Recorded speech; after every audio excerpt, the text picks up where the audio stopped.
Hello, I'm Penny Thornton and welcome to my astrology channel. This is where I take a regular look at what's going on up there in the hopes that it gives us time to prepare for what's coming up and also a really good explanation on why things are happening the way they are.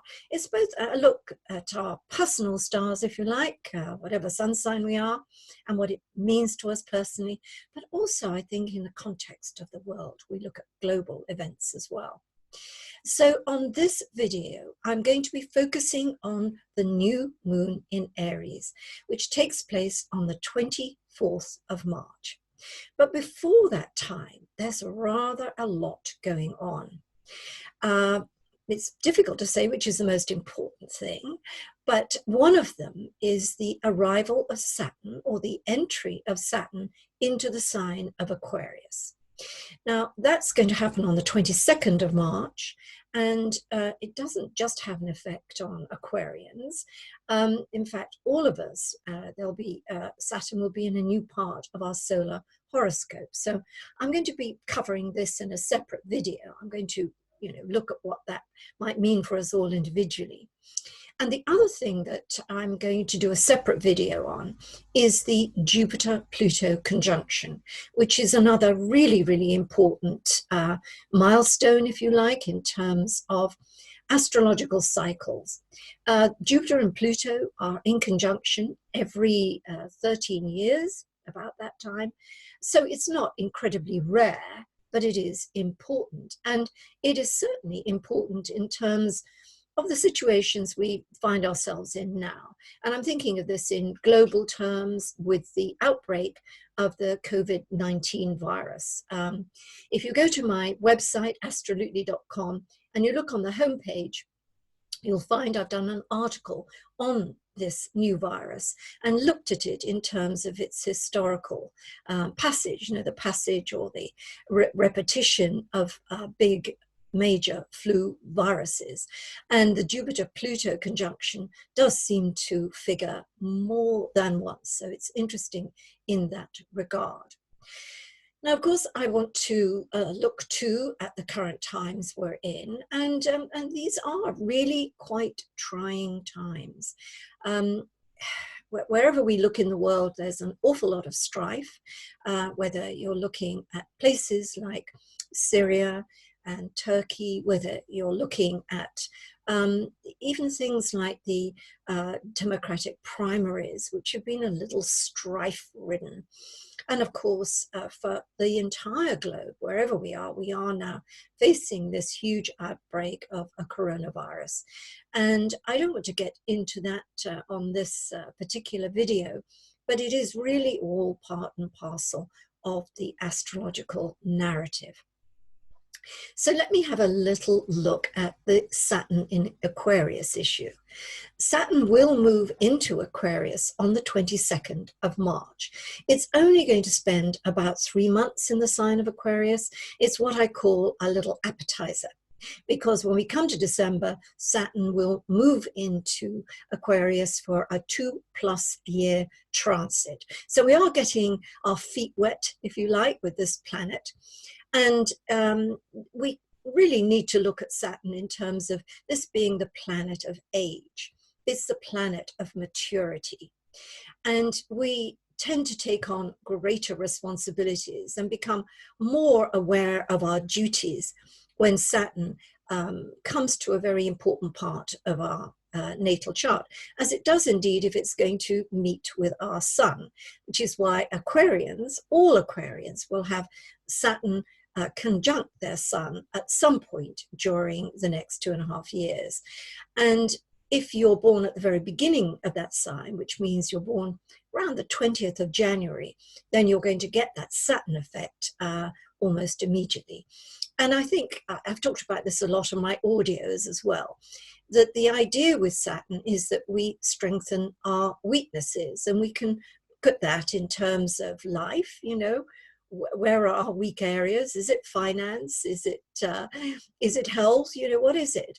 And Saturn exposes our weaknesses with a view to getting us to sort them out and strengthen them. I also think, having mentioned Aquarians born around about the 20th of January, we also look at the Taurians who are born at the very beginning of their sign. So we're looking somewhere around about the 19th of April. And then we also look at the Leos and those birthdays around the 22nd of July. And finally, the Scorpios born around the 22nd of October. These are all dates and birthdays where Saturn will be focusing on primarily in this 3-month period. And I think in my previous video, I talked about the shadow Saturn cycle and that being very important right through until January 2021. And I think just a general theme, if you think of nothing else other than this one thing with Saturn, it's to say face your fears, strengthen your weaknesses, and that's all we really have to think about. Now, the Jupiter-Pluto conjunction, this is an interesting one because if you remember, back in January, we had this massive conjunction.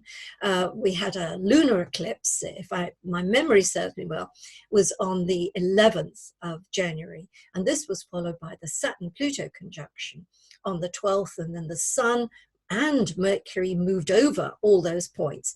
And it was such an incredible period. Such a lot was happening at that time. I mean, when we think of the assassination of the military general in Iran, and we think about the rock and roll effect of Meghan and Harry effectively leaving the royal family, the ricochet down at the waves that went through the royal family at that time. And of course there was a lot more, not least when we became aware of the fact that there was a virus that had the capacity to spread worldwide. And I think in some of my writings before this time, I've talked about an act of nature being part of that Saturn-Pluto story in causing a knock-on effect, especially with the global economy. So I've been I've said a lot about that. And I think during this video, we'll look at that again, because I think we're near that point where we are going to start to see some real impact on global markets. But yes, Jupiter-Pluto conjunction.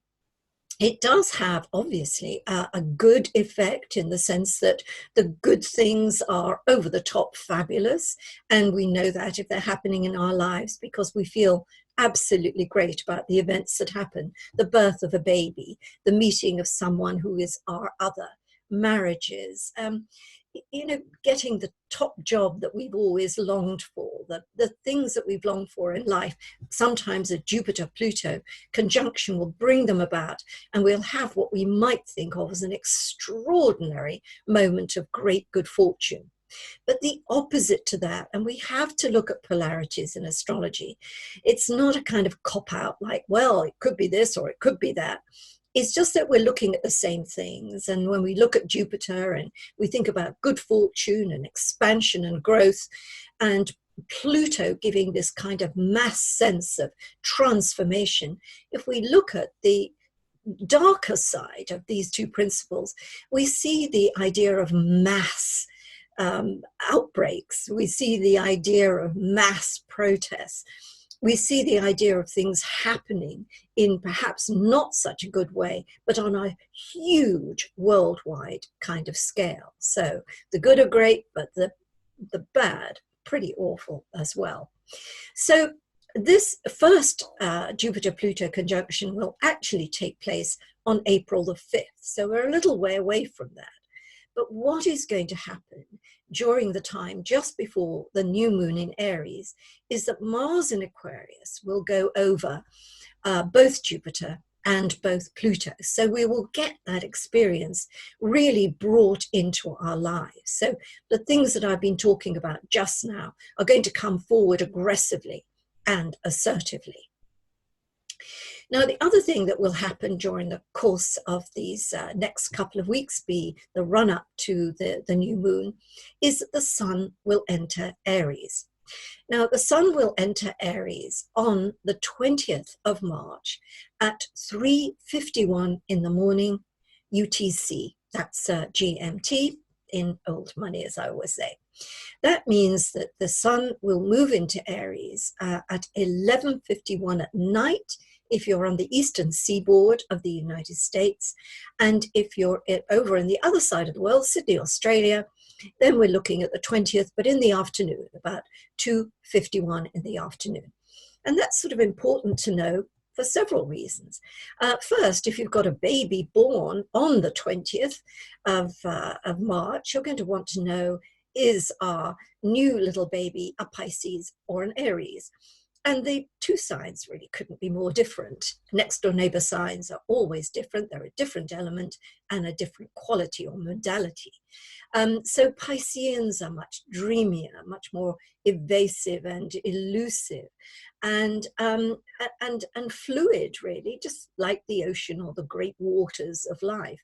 Whereas Aries, ruled by Mars, is dynamic and aggressive, assertive, and fearless. So you're going to get very different kind of temperaments with your babies born around this time. But the other rather important thing about the sun's arrival in Aries is that it marks the spring equinox, a time of equal day and equal night. Now, of course, we say the spring equinox because astrology is rooted in its northern hemisphere bias. That's where astrology started in the northern hemisphere, developed in ancient Greece and the Middle East and on through Europe. So it stubbornly, goes with the seasons, if you like, in terms of a northern hemisphere perspective. But of course, in the southern hemisphere, you'll be entering your autumn period. But nevertheless, the idea of equal day, equal night is what we're looking at. And in astrology, mundane astrology, that's worldwide matters, we can set up a chart for that. It's called the Ingress chart, the Aries Ingress, and it will give us a sort of picture about what the next quarter is. And it's certainly used a lot by astrologers who specialize in finance and astrologers who specialize in world affairs. Now, in fact, I have taken a look at this, just so you have a very brief look at what I'm talking about. And I've looked at this from the perspective of Washington, D.C. So as soon as the sun enters Aries, and the sun is down here in Aries, that little circle with the dot in the middle is the sun, and it enters Aries, as I mentioned, at 11:51 at night. And you may notice, even if you know very little about astrology, that everything seems to be concentrated in this area of the horoscope. And it is pretty important. Scorpio rises in this chart, which means Pluto is the ruler. And where do we find Pluto?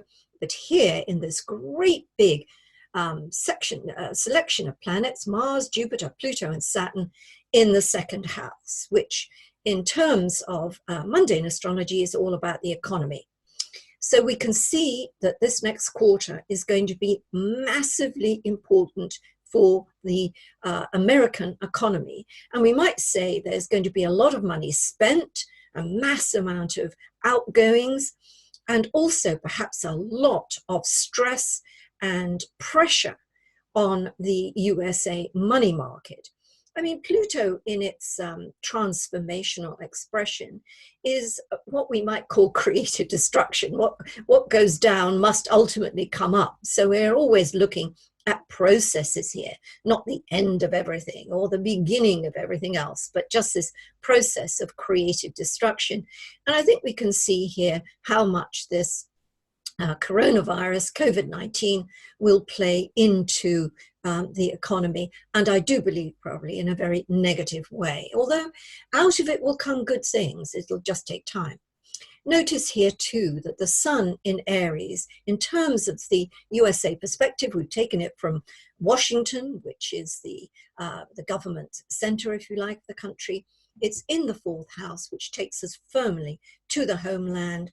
This next quarter is all about domestic affairs.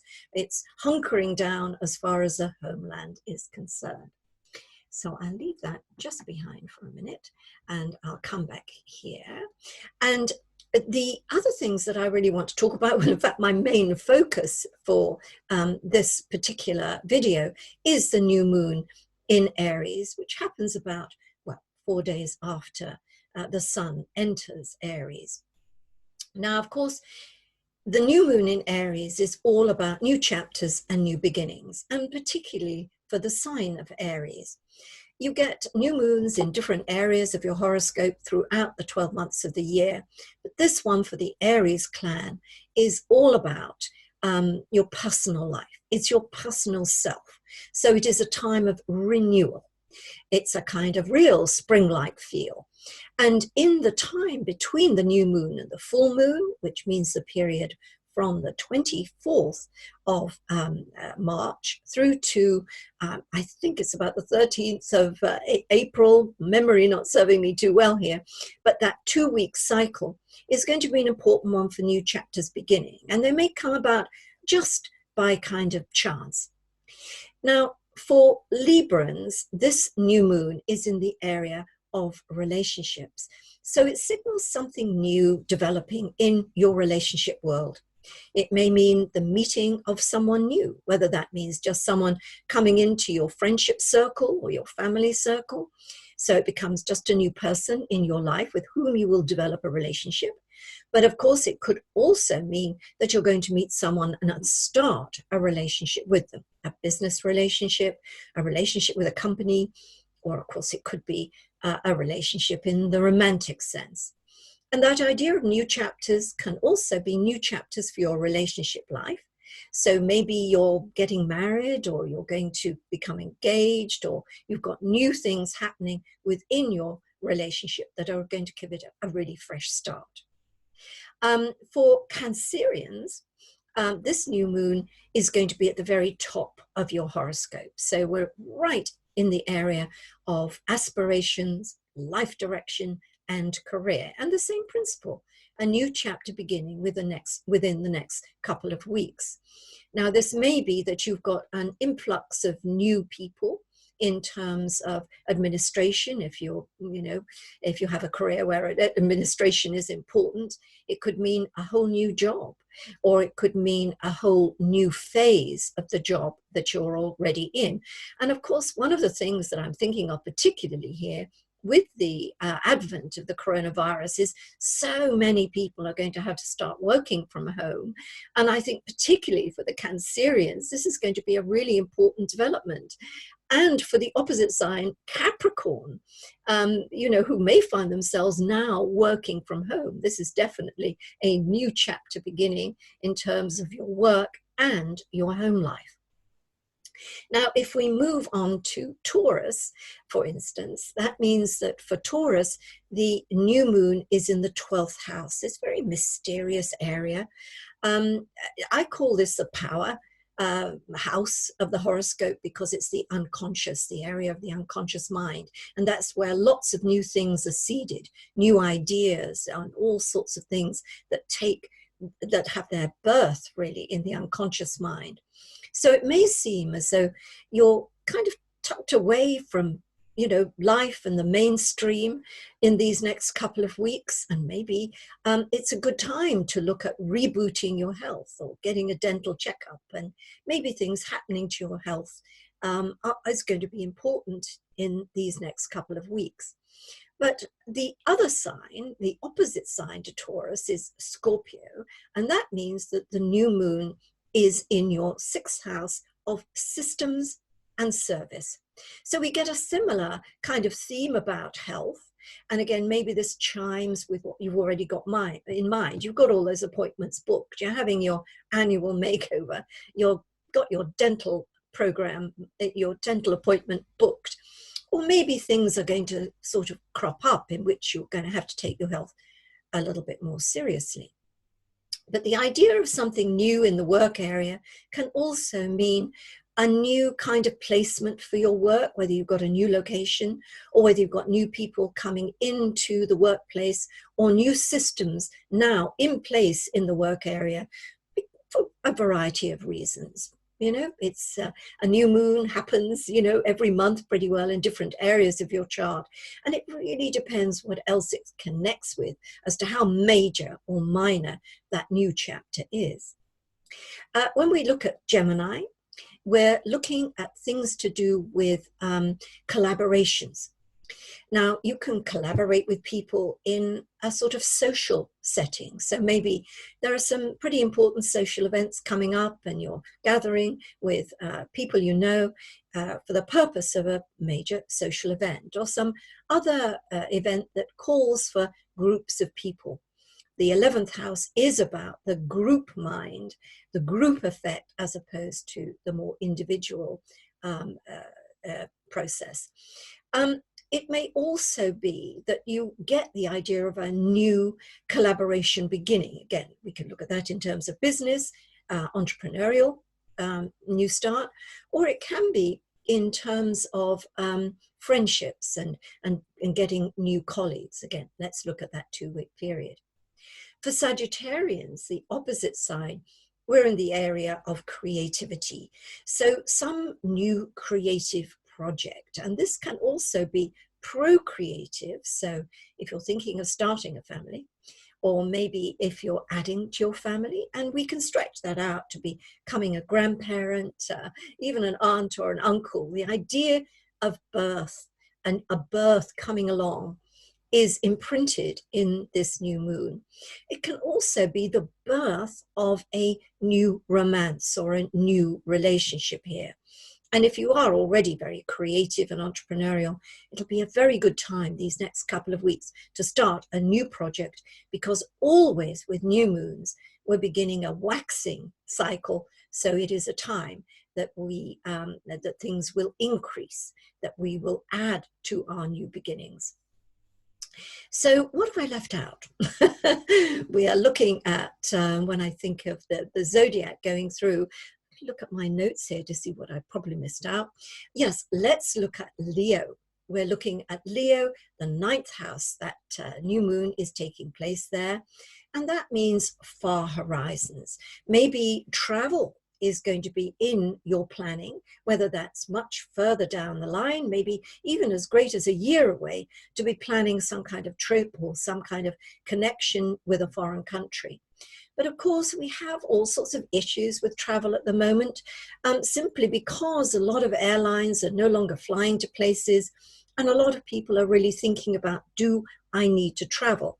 So this new moon may also have to do with the acquisition of knowledge. It may have a legal ramification. So it may be that legal proceedings, a good time to start legal proceedings. It's also a good time to start a new study program. And I think the idea of far horizons is thinking way into the future. And so that new moon, the idea of a new moon there, is to think of new openings way down in the future. The opposite sign of Leo is Aquarius. So here we are in the 3rd house of communications, but a little bit more localized. It's time for your voice to be heard. Now, we have so many possibilities and things available to us so that we can get our ideas across.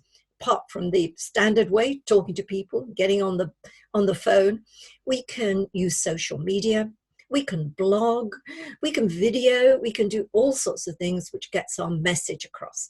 So this is an important period for those kind of things. But if you're thinking of perhaps starting a blog or doing something that's going to add to your bank of skills, so courses and things like that, strictly to do with increasing your knowledge and your spread of influence, then this next 2 weeks is important for that. And now we come to Pisces. Pisces, we're looking at the 2nd house, that new moon in the 2nd house. And what a great and good moon that can be, because it can mean a new source of income, a new way to earn money, and also a new way to handle finances. So often we get stuck in grooves about how we spend and save money, and everything becomes stale, and sometimes we're not doing things that will help us be more financially solvent or making the best use of our money. So this next 2 weeks is all about those kind of things. For Scorpios, for Virgos, we have the same kind of principle, but in a rather different way. It may be that a new agreement is going to start with a company, maybe a mortgage or some other kind of borrowing. So it's to do with banks and lending institutions, credit card companies as well. So it's a good time to begin new agreements with big companies. And of course, the same thing can happen if you are in business and you are looking for partners or affiliates. This is a very good time for them just to come in by chance. Often the new moon will introduce those kind of partnerships that are financially oriented, but it's also a good time to sort of get behind that in terms of, what you can do yourself to partner up in terms of finances. So I think that's every single sign we've done. We've looked at the new moon in all those different places. But of course, I think too, just that very great principle of the new moon, full moon cycle, just in general terms, these next 2 weeks are a period of expansion, of things growing. And if we think of that, and we think about our Jupiter-Pluto conjunction that's building as well, we think about inflation as well as growth.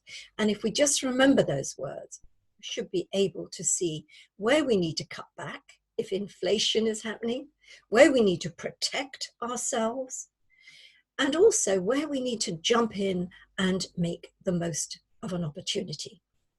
So I think I covered everything that I wanted to cover on this video, but keep your eyes open for those 2 special videos I'll be making, one on Saturn in Aquarius and the other on the all-important Jupiter-Pluto conjunction in Capricorn.